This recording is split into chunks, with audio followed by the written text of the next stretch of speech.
이승용의 요가 명상 에세이 나의 삶, 요가와 자연 이 중에서 명상의 전 단계, 오감 통제 실질적인 명상 수련의 준비 제가 실수련을 대략 아사나, 호흡, 명상의 세 단계로 구분했지만 실제 호흡과 명상 사이에는 프라티아하라라고 하는 오감 통제의 수련 단계가 있습니다.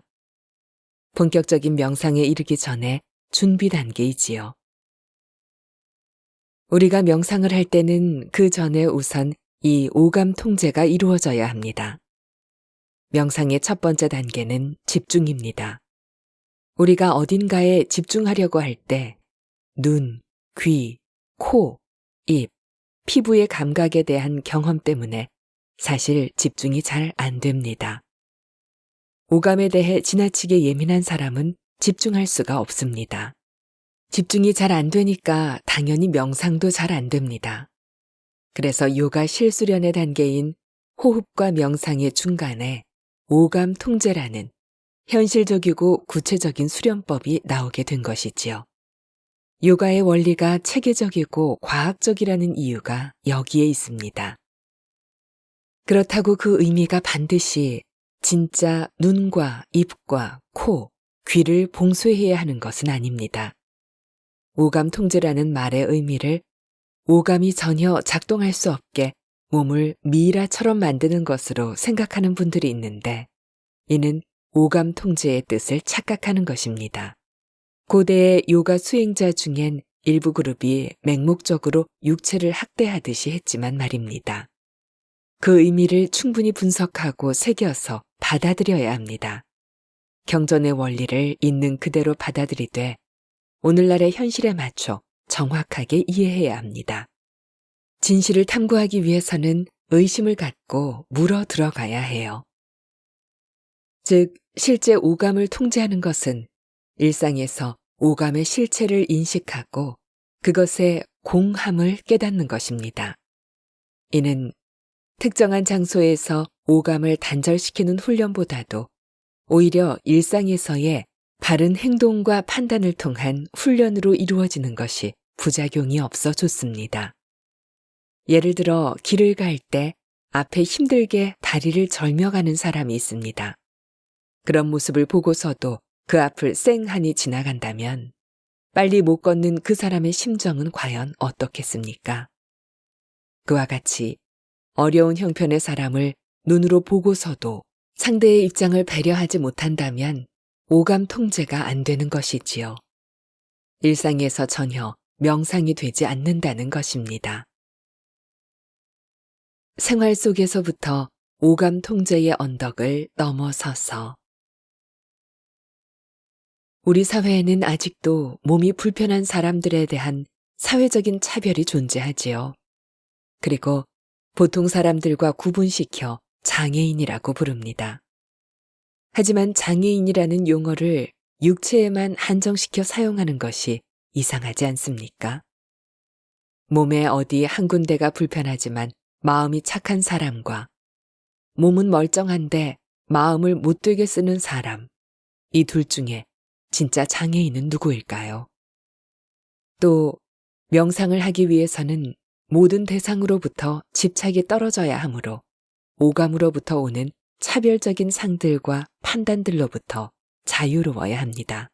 지식과 언어, 그리고 물리적 현상을 경험해서 얻은 좋고 나쁨의 판단을 의지한다는 것은 우리가 오감에 의지한다는 것입니다.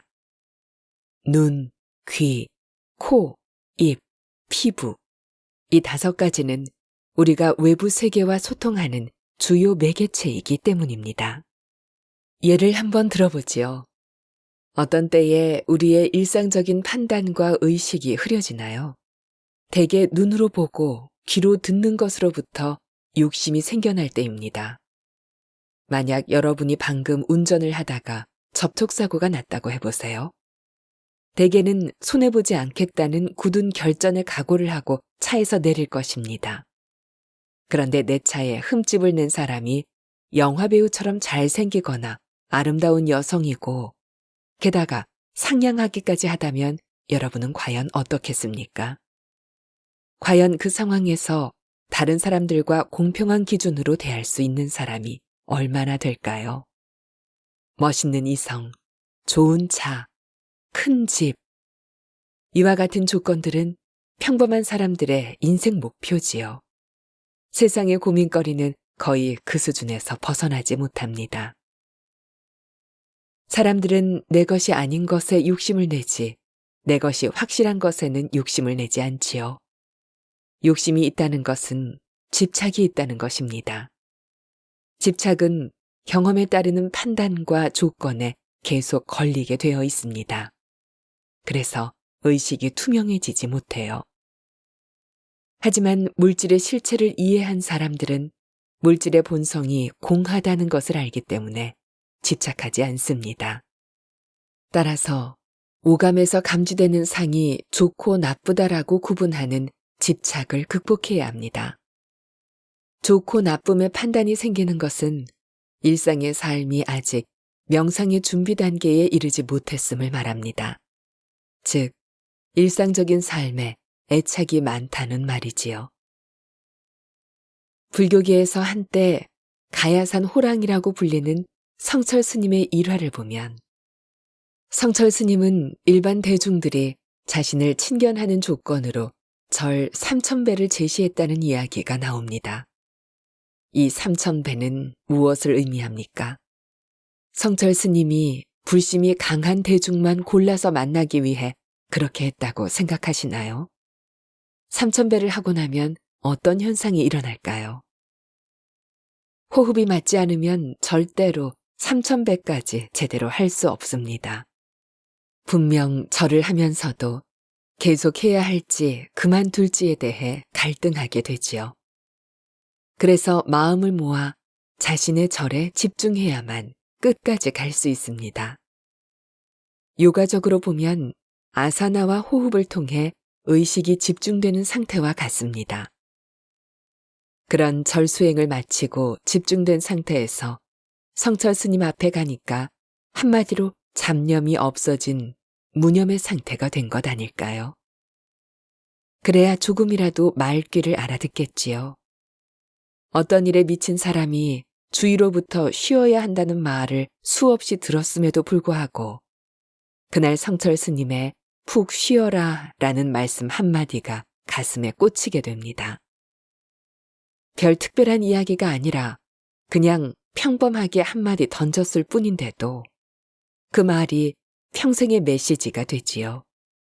즉, 오감이 통제되어 의식이 맑은 상태에서는 감정의 기복이 없기 때문에 자신의 쓸데없는 판단과 인위적인 생각의 개입 없이 있는 그대로를 받아들이게 됩니다. 그러니까 말을 제대로 알아듣게 됩니다. 명상의 준비는 이처럼 일상에서 작은 실천을 행하는 것부터 출발합니다. 명상, 너무 거창하게 생각하거나 엄청난 준비가 필요한 것이 아님을 아셔야 합니다. 그런 것은 모두 사치스런 거칠애일 뿐.